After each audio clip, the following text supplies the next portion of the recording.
And then we can go live. So let's see. My wife was just very kind and took my dog away, so I don't have so much help. Come on, you. All right. Well, hello. We are getting started. This is Fisher's Historical Society. I'm Jim Morgan, and we have somebody I've been very excited about trying to get on one of our panels here. David Heighway is the Hamilton County official historian and has been for, you said, 18 years now. So, which is quite the deal. So, David, I'm going to let you introduce yourself. Tell us what a Hamilton County historian is, and then we'll kind of get into this whole thing. All righty, thanks much. Yeah, the County Historian Program was created by the Indiana Historical Society back in 1981, and basically we're here as kind of a reference point as much as anything else. I mean, part of my job, literally, or part of it's not a paid job; it is actually an unpaid job position. But for instance, if somebody's doing development and they have to jump through all of those hoops, if you've ever read about that, they have to talk to the environmental people, they have to talk to, the drainage people, all of this kind of stuff. I'm one of the people on that list. They will send me a draft of their project and kind of say, okay, is there anything historic in this area? Is there any historic buildings? Is there possible archaeology here? I don't do the prehistoric archaeology. That's actually another person I have to contact, but I can at least give them an idea. Now, I haven't had much to do down in Fishers because it's been all cornfields. So the houses just tend to be kind of like they say, what about this field? I'm saying, cornfield, pretty much from the get-go. So not much to be told there. Once in a while, we've had to do some things like up in the northern part of the county. There were some road improvement things. But so anyway, so that is what I do. I also go out and I talk to groups like I'm doing now. I've talked to thousands of third graders over the years, Kiwanians, senior living places, different stuff like that. Just trying to get some information out, trying to tell some of the good stories and get people excited about preserving their history and about talking about their history. So that is what I do. Well, very good. Well, I will say that Fishers, we just lost one of the things that we were all trying to protect for a long time and didn't have any luck accomplishing. And I got a chance to go through the Kincaid Flanagan house. A person from Fishers allowed us to go through it. Somebody that we did one of these with was writing her master's thesis on historic architectural preservation on that house. So we went through it, and it was very scary, because I come from a building background, and I still have no idea what was holding that first floor in place. I didn't see any place that was actually attached. Now the upstairs was in pretty good shape, but I was like telling people, do not, you saw us in it, don't go in it. It was in pretty rough shape. Yeah, it's interesting because as well, I don't know if you know, you since you do building, you know about bricks. Yeah. That bricks are not as solid as sometimes people think they are. And those ancient pumpkin bricks, as I think they're called on occasion, can be really soft and powdery. And the effort to preserve a building that old, sometimes you just run into the fact that the bricks themselves are just not doing it. So it is unfortunate. I was sorry to see it go. But at the same time, now, of course, they're talking about reusing some of those bricks. And I'm just thinking, that's not what they're for. They don't recycle. But well, I have those. Keep this between ourselves here.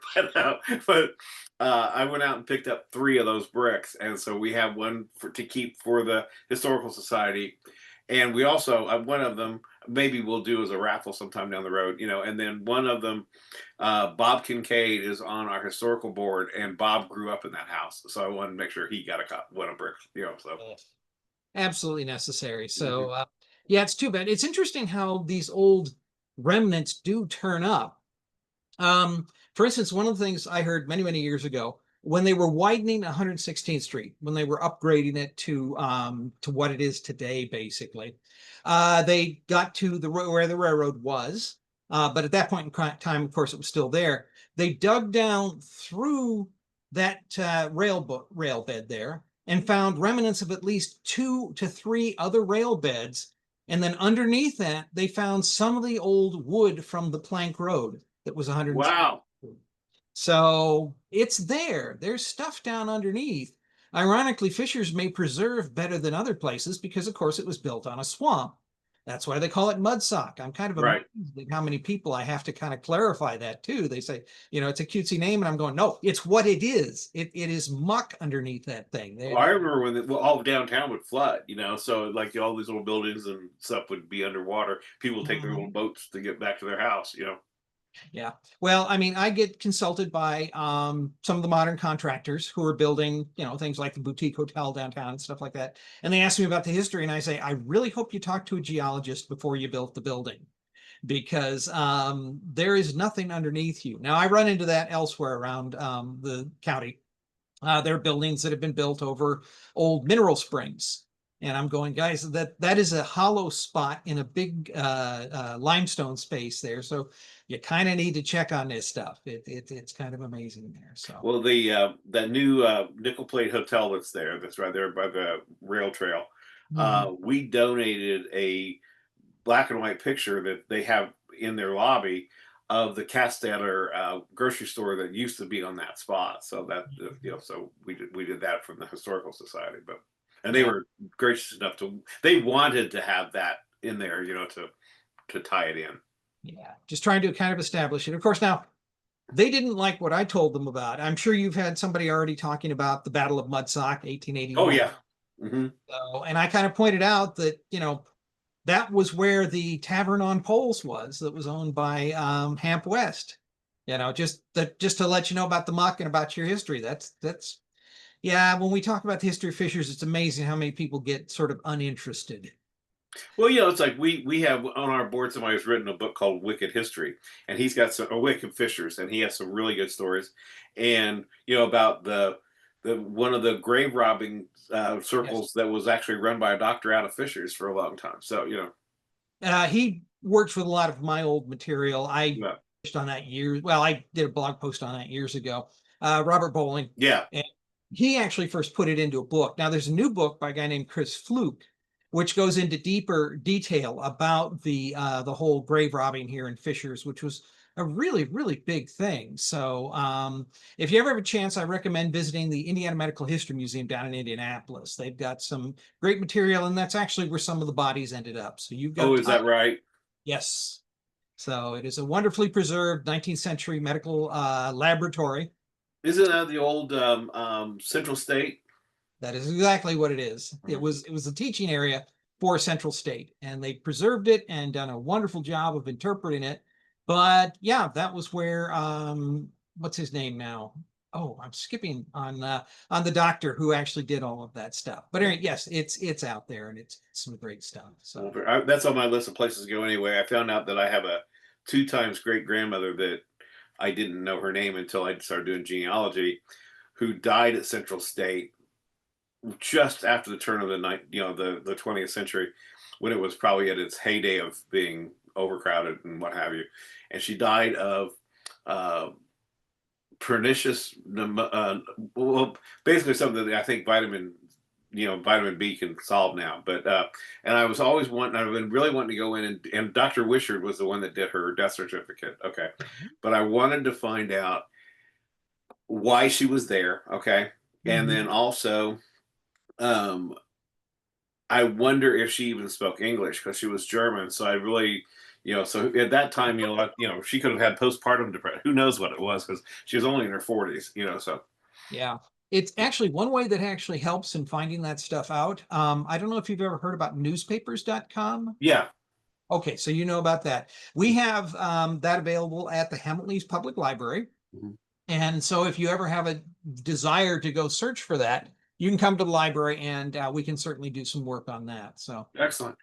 Well, you said that you're working on a project right now on transportation in Hamilton County, and I want to let you kind of roll with that. I don't want to keep okay. distracting you here with stories because I could do this all night. Yeah. Okay. So yeah. Actually, I've got a PowerPoint. Oh, go for it. Well, on the bottom, there's a little green button that says share. There we go. Okay, let's do that. Um, okay. Can you see that? It's coming up. It says there you are. Fisher's as a crossroad. Right. So let's hit, oops, slideshow. All righty. Because, yeah, when you're talking about the history of fishers, you're essentially talking about transportation. I mean, Right. that's why the area really sort of exists. And there's all kinds of transportation that actually goes back to the very beginning of the county history and before. It's just, and it's something I like to emphasize with people is that towns just don't pop up. You don't just kind of say, "Oh, I'm going to do a town here." There's a reason. People have a reason, and Fishers in particular is has a really, really strong reason. And when I say going back, I go way back. I always like to talk about kind of beginning with the Ice Age because, well, that's what created the ground that we see today. The draining of the glaciers created White River. I like to include the skeleton there because I actually found one of those, believe it or not, on Courthouse Square in 1884 In Noblesville? in Noblesville. So, but I know they found a couple of mammoth teeth down in, I think, Fall Creek Township, and there's been some Ice Age artifacts, but that's really kind of when it started, because what it was is that it was all animal trails. It was game trails. These were kind of some of the first things that kind of appeared that really influenced how animals and people eventually all traveled along the way there. The animal trails were actually made mostly by elk. Down in the southern part of the state, they have the buffalo trace. And the buffalo, though, were more actually to the west because that's prairie. Buffalo are more of a prairie animal, but the elk were the forest animal, and they were the ones that kind of created the trails here. And there were a couple of key trails that we look at. One goes north-south.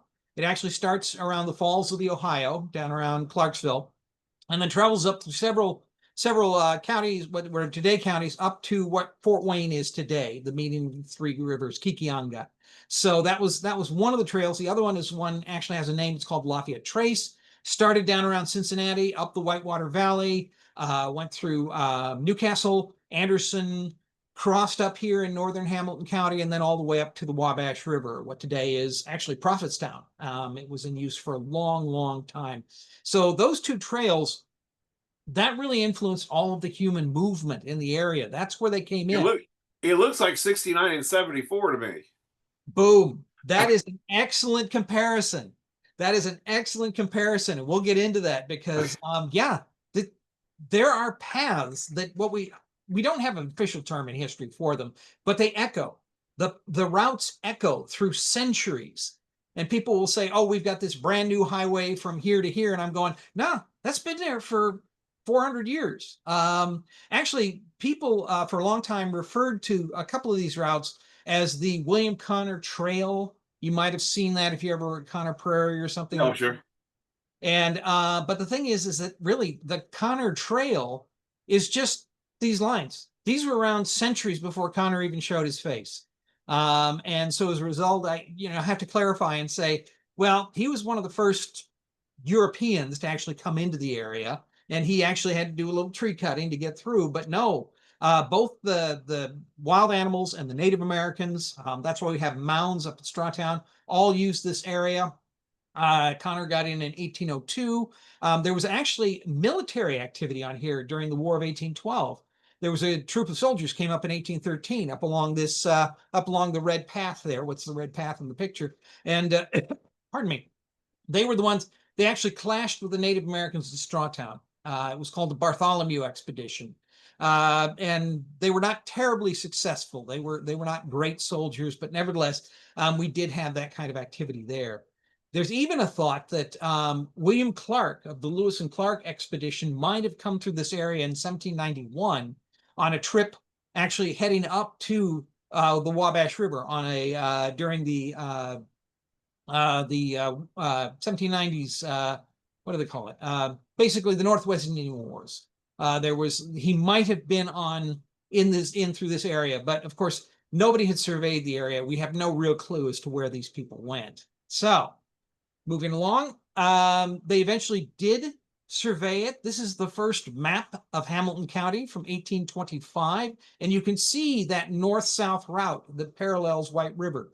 So in a sense, you're seeing that section of what comes through Delaware Township right now. And nothing is marked on there because there was nothing here, essentially. Now, as you get on, you do start to see some markings and some evidence and things like that. This is a little map that they put together at Connor Prairie. kind of showing how the county got settled. And you see 1830, it's just opening up. It was officially opened 1818, became a county 1823. 1830, you're settling along Fall Creek. They're along White River. And then you see a collection of dots to the north. That's Lafayette Trace. The thing is that you can kind of see those lines, the same lines right here. And this is a map from 1838. Actually, this one shows the attempted at a canal as well. But the thing is that when you look at this map and then compare it to 10 years later, you can see that there were huge changes. That was really one of the first big migration periods in the county there. That was one of the first major situations. You see there are actually towns that have been named and things like that. So that is kind of the start of all of this, is having those things come through there like that. Let me see where I'm at. Are each one of those dots like a landowner? Yes, we Okay. have land records going all the way back, and we can track them. We have actually a map of original purchasers, and that's available at the surveyor's website. There's some great maps at the county surveyor's website, so you can see that stuff there. We also have them, of course, at the library. So, but yeah, that is everybody who's actually purchased a piece of land. By 1840, it was sold off. Obviously, 1830, not quite so much there. So, but no. In my parents, during the Hamilton County or Nobles Sesquicentennial, the bank found the original pen and ink drawings and pricing for my parents' house when it was built in 1871. Mhm. It was the my parents were the second family to be on deed or abstract, because the first family multiple generations, but they bought it from William Connor in the 1830s. The house was built in 1871. I'm assuming there must have been a log cabin somewhere or something before that, Mhm. but since then I think it's changed hands several times. But up until then, it was Mhm. just two families. Yeah. Well, there's actually some good resources for checking on that, and I'll get to Okay. those in just a second here. But one of the things is that of course we're getting the things established, we're getting everything put together. But one of the big things, there's a couple things to look at in this map here. One is actually just below Noblesville. You see something called Connorstown. Hmm. That is never officially a city, and we'll get into why in just a minute. But you also see that red line. And by 1850, of course, they were deciding to put the railroad in. And that, of course, is kind of the key factor in putting all of this together. This is actually a sketch drawing of the railroad as it was being built. There was a gentleman down in Indianapolis named Christian Slater that was an artist who actually came and visited the railroad under construction and actually drew a sketch of it. So this is what Fishers essentially looked like in the 1840s. Is basically a lot of trees with a couple of rail lines being set down through there. So, by the way, if it looks a little odd, that's because that's called strap track or slab track. What it is that they couldn't get enough good iron to do a regular railroad track. So then instead they laid big wooden beams, basically cut trees down, built the ties, and then spiked or pegged in some big wooden beams, and then they had one small strip of metal that they would put on top of those beams, and that's what the railroad would actually run on. It's terrible stuff. You roll over it a couple times with a railroad engine, it curls up on you. You get what's called snakeheads. They punch holes in the cars. Not a good thing. So that was actually about the first 10 years of the railroad in this area here, from when it was built in 1851 up until just about the start of the Civil War. There was enough good iron, good rail, T-rail, I-rail being made in the United States that you could actually get some and do a decent railroad. So that's what you had right there. Of course, nobody really cared much because this was the kind of train you had traveling on those tracks. Not exactly what you call today high-tech stuff, but that is what people were thinking about when they first came through this area here. Okay, with the railroad, we've got the establishment of Fishers. That's really kind of, this is what makes Fishers what it is. This is why transportation is so key. And there's a couple of things that happen. This is a map, 1836. You see Connortown there again. Along that north-south route. There is the east-west one. It's not terribly clear on there, but you have that in there right there. That was a geographic or an economic center point. It was William Connor's house, of course, but there was also just economic activity around there. People could set up. Connor had his trading post. There were probably some craftsmen in the area, something like that to kind of keep things going. Actually, in 1825, there is a newspaper kind of advertorial about getting land in Hamilton County, and it talks about all the activity at Connor's house there. Now, the thing that's interesting is that this is a map from 1866. Railroad came through in 51, and all of a sudden Connorstown is not on anything important. At one point in time, it was, of course, on Allisonville Road or that north-south route. Well, the thing is, now we've got the railroad that's kind of paralleling it, but it's not there. So they've got to move over, directly over. And that's where New Britain came from, is literally is all the economic activity that was at Connor's house has now moved straight eastward to be next to the railroad line. That's the thing, is that they built this town to take advantage of the railroad line. However, there's a problem with this town in that New Britain is, even today, it's not really in the center of anything. I mean, it's on the railroad line, it's on kind of on the road there, but at the same time, it's not really in the center of anything. So what happens is that after the Civil War, 1869, there's a lot of infrastructure improvement. And one of the things that the county decides to do is build Eller Bridge, of course, which actually, I don't know, that burned down, I think, 59, 60, something like There's that. still big controversy on what happened on that too, I think. Yeah, arson or what. I'm Yeah. not going to get into that. As with the Fishers and Carmel War or something. Yeah. So anyway. Yeah. So, but yeah, so Eller Bridge was built. And the thing was, is that when they built the bridge, there were also locals who said, hey, all of a sudden we've got this bridge that goes straight from Clay Township and all the rest of that stuff and is heading along this route towards this railroad. Now, of course, the road was terrible at that point in time. As we say, mudsock. That's where they managed to cross the railroad. I don't know what they floated it on, but they did. And somebody said, well, let's improve the road. So in 1869, that's when they made the plank road into Fishers, which of course is made of simply splitting a tree in half, dropping the round half into the muck and leaving the flat part on top, and then maybe covering that over with a couple more things. It's horribly bumpy, but it's a heck of a lot better than being hub deep in mud. So all of a sudden you've got this bridge, you've got this good road, you've got this railroad, and good old Mr. Fisher's, Salathil, that's how I pronounce it, that may not be the right way, realized I can build a town here. And so that's what he did. And that's in 1876. It's already established because he's established it in 1872. And by 1880, you've actually got a whole community going on there. He guessed right. He said, this is going to become an economic core, and so I am going to get control of this situation. Now, unfortunately, he died only a year after he established the town, but still, it was obviously an economically important situation. So that's what it had right there. Now, it's kind of interesting because it was economically important, although it stayed largely agricultural, which, believe it or not, actually saved it in later years.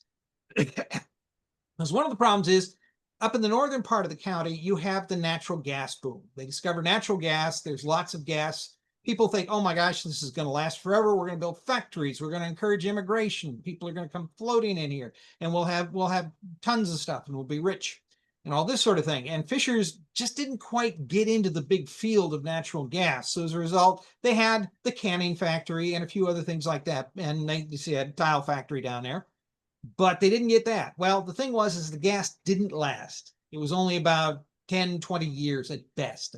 And then all of a sudden, all those northern towns just went bankrupt. Boom. Factories closed. Hamilton County lost 20% of its population between 1900 and 1930. Literally plunged by 1/5. And that most of that was in the northern part of the county because they had stuff and then they didn't. So Fishers managed to survive that. And that's why when the next big wave came, that's of course why they were kind of ripe territory. And of course, that was when the suburbs started. They started in Carmel somewhere around the 1950s. Fishers was a little off the beaten path, even though it was right on 37 there and eventually would be on 69.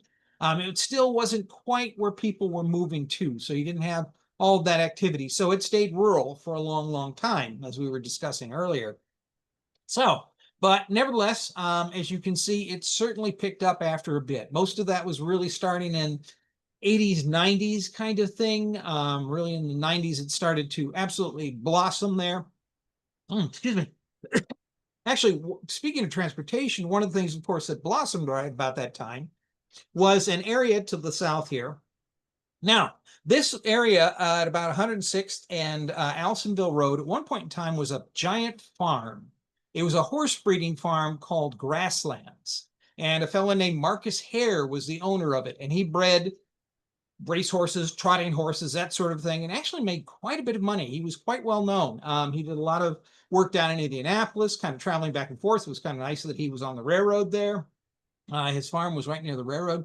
So he was very, very successful as a horse breeder. Now, he died early part of the 20th century, and the Gatewood family bought all the property, and he had his own racetrack and everything there, but of course they turned it into agricultural area and used it for that up until they decided to build their own airport. Of course, Gatewood's airport eventually became Indianapolis Metropolitan Airport. So it's interesting that it went from one form of transportation, which was horses, to another form of transportation, which was airplanes.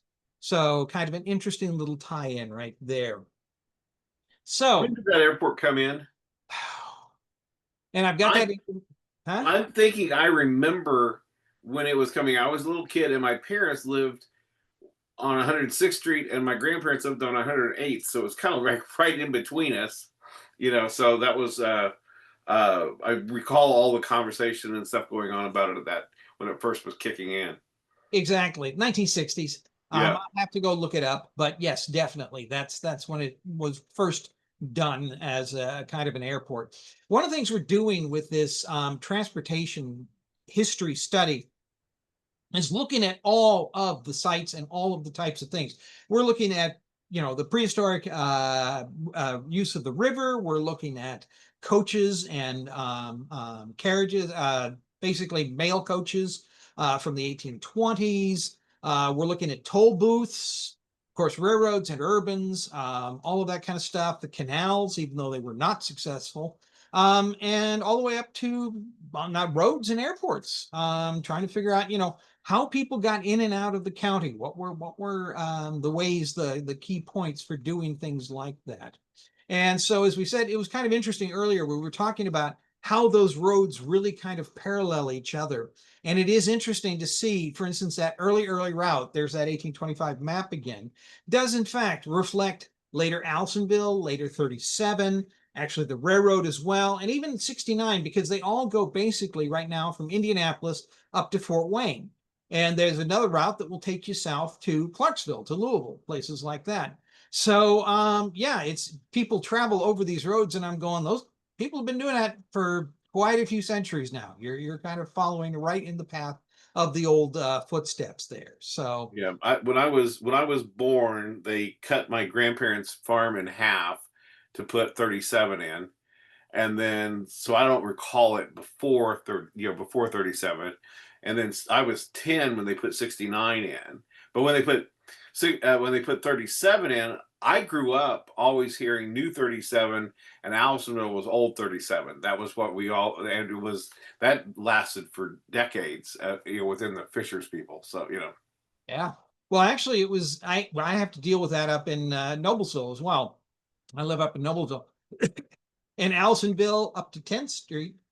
Well, actually, it didn't come up to 10th Street. That is an interesting situation. Excuse me, got to get another drink here.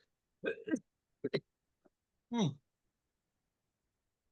But Allisonville used to go up to Noblesville, and then right where that railroad bridge is on the south side of Noblesville, hmm you would actually turn, and then a road would take you up 8th Street. That was the main route into town until 1925. It was a little bend right there, and actually the railroad crossed at grade. That was a railroad crossing there. You would actually do that until somebody got killed in the 1890s, and they said, nope, we can't do this anymore. That was called Dead Man's Corner for a while there, or Dead Man's Crossing. So they had that stuff, and then they built eventually the viaduct in the embankment there in 1925. But so yeah, at one point in time, 37 went up 8th Street in Noblesville, and then kind of arced around and went up kind of what is North Connor, or North 10th Street and some different things like that. So yeah, there've been some kind of twists as the technology, particularly for roads, is improving. I mean, when you're dealing with wagons, who cares? You know, I mean, you can run it through right through the heart of downtown. But yeah, when you get into automobiles, all of a sudden you get heavy traffic and it just doesn't work the same. Actually, they found that out in Noblesville as well, as the railroad improved, because when they originally built it, they were thinking in terms of those little railroad cars that I showed you, the little engine and things like that. Yeah. That's what they were thinking of. That's why it went right down the middle of 8th Street, Yeah. because they viewed it as a panel truck. I mean, it was kind of like you just get this little machine that kind of runs up and you just get stuff on and off the cars. And of course, after the Civil War, you got into multi-ton engines and things like that. And by the 1880s, they were complaining about having a railroad in the middle of town. Well, I remember when it still was running through there. So yeah. So yeah, that was kind of a interesting change. As technology changes, people look at the routes and they kind of go, maybe we need to move it away a little bit and find a less noisy, smoky place for it. And kind of the same thing happened with the roads as well. Mhm. So that is pretty much it. That was Well, kind of it's very interesting. It's seeing all these things as they play out, and what they've become. And they started off as cow paths, right? So, or Mhm. elk paths, or whatever you want to call them. But I read a series of books. David McCullough is one of my favorite, historians, and Mhm. I'm not a big fan of fiction, history fiction. I'm not. That's something because I'm going. I don't really want to get something in my head that I think's real that's not. So, um, but he did a real sales pitch on a guy's that he thought was one of a great fiction historian, and it was Conrad Richter, and he wrote this series of books called The Trees, the Fields, and the Towns. Okay. And what McCullough was really selling on was he said that this guy did such a great, thorough job of investigating to get the language down, to get the culture down, to get the reality down. So it may be fictional characters and a fictional story, but it's going to give you a real good, clear picture of what life was. And it Mhm. was in Ohio, but it was the Northwest Territory, so it's Indiana, all of those states. And the trees is when they came in just in the forests, and they started cutting out, the a little patch to have their cabins and what have you. And then the fields is when they finally cut these big giant trees down and started making fields, and then they started building towns. It is such a fascinating series because it does give you that picture of what this would have been like here when it Mhm. was the deer and the elk paths.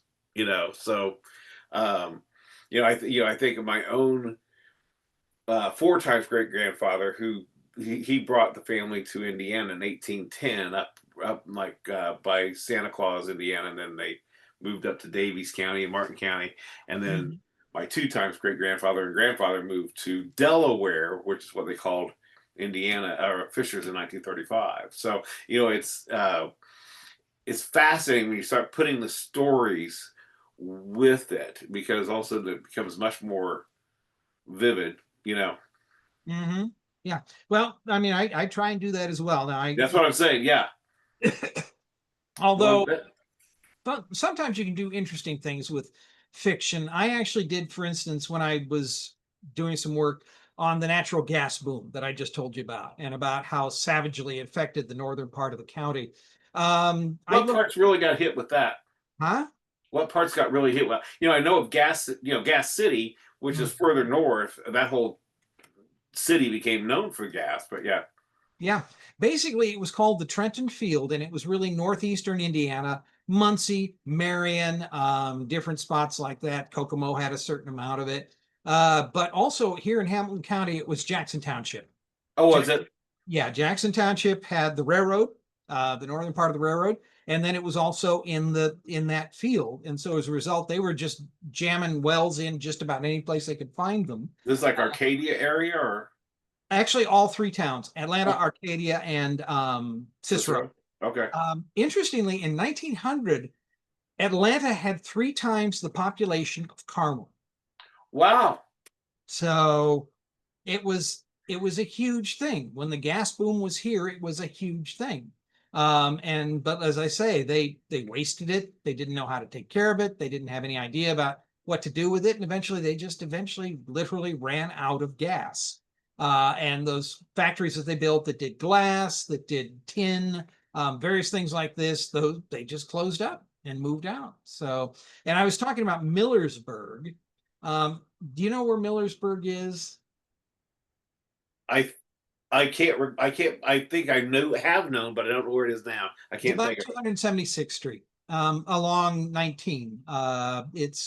It's where that new entrance to Beck Seeds is. It's between Okay. Arcade and Cicero. And and I said, okay, there was a proposal to build a railroad there prior to the Civil War between Cleveland and the Mississippi, between Cleveland and St. Louis. And it would have gone right through there. And so I said, okay, what if it had? What if they'd actually built it? It turns out it didn't work out. They couldn't get the funding. The engineering didn't work out, so it didn't happen. But if it had happened, that would have made that a very important railroad crossroads. That would have become a huge city in and of itself, particularly since after the Civil War, or during the Civil War, you had multiple trains going back and forth, supplying troops, connecting the industries at the Great Lakes with the Mississippi River, things like that. After the war, you had the gas boom, and it was right in the fields there. It would have been a crossroads. It would have become, just this almost Anderson type of city up until the gas boom died. And then it would become basically a toxic wasteland with people moving out, factories abandoned, population drop, all this kind of stuff. So just sort of said, yeah, these are kind of the way these things rise and fall, and that's just something that would have happened if we'd had that. So Well, you had talked about uh, the canals. That was John Quincy Adams' time, who was the spearheaded that whole process, and then it mm, caught fire. But it was like it did have a huge impact on the state of Indiana yeah. because our Constitution was created to where you cannot have, you can't deficit spend the government. They have to have a balanced budget because the Indiana went bankrupt doing Mm, those canals. And so it was like, we're not going to do that again. So, yeah. yeah, it was very poor planning. Hmm. What it was is the Mammoth Internal Improvement Acts of 1836, and it was not just canals, it was roads, it was all sorts of things. Actually, they preferred canals over railroads. Number one, railroad was not really high tech at that point in time. It was still kind of experimental. But more importantly, they didn't like the idea of railroads because you had to pay somebody else to ride on the rails. The early democracy, it was very, very important to have independent action. And on a canal, you could put your own boat in and go from point A to point B. The government was simply keeping the transportation system in line. You didn't have to tell anybody you were going to go on this thing. So for them, that was kind of what you wanted to do. It turned out to be impractical, of course, in the long run. As you say, state went bankrupt because of it, but still, that's what they wanted to do. And later on, they found out that railroads, despite the fact that somebody owns them and you have to pay the money, they're pretty easy to set up and they're pretty reliable once you get them going. So you had Well, that. then, I know rivers were a big thing as far as travel at that time. And I know that that's one of the problems Indiana has. A lot of our rivers are not very navigable. From what I understand, they were originally going to put the state capital as Strawtown, but the White River was really not, not the thing. So yeah. Yeah. Well, it was interesting, and I have fun with this. Part of that's a little bit of Oh, mythology, really? but it's also based in reality because when Indianapolis when Strawtown in the 1820s, when they were forming this committee, Strawtown was a thriving community. It was a stopping point on those two trails that I was pointing out. It was actually crossroads. There was a lot of traffic going back and forth. They had a cemetery, they had a whiskey, they had a distillery, they had a horse racing track. I mean, it was a growing town. And in 1820, Strawtown was an important town. Indianapolis was just ink on a map. And it But was kind of a swamp. it was not really much of anything. Yeah. But but they officially said, okay, it's closer to the center of the state, and we want to get that kind of center point there. And I imagine it's like all political things. There are probably some different stuff involved. So yeah, that's why they eventually set up Indianapolis down there. But so yeah, it is interesting to see how that flows there. Well, David, thank you so much for sharing with us. This was a lot of fun. This video will be on Facebook Live for a month, and now Facebook will but then it'll be on YouTube, and then we'll put it back on Facebook. I'll get you a copy of it as well if you want to use it for anything. But thank you so much, and I definitely want to reach out to you again and start planning for upcoming talks too. Right. Well, I'm at the Crossroads Discovery Center up at the Hamilton East Public Library. We have a lot of those resources that I talked about. So anybody who wants to do this kind of research, when you want to talk to me or any of my coworkers who know just as much as I do, by all means, please come on up. We'd be glad to see you. Thank you so much for sharing. Talk to you later. Talk to you later. Bye bye.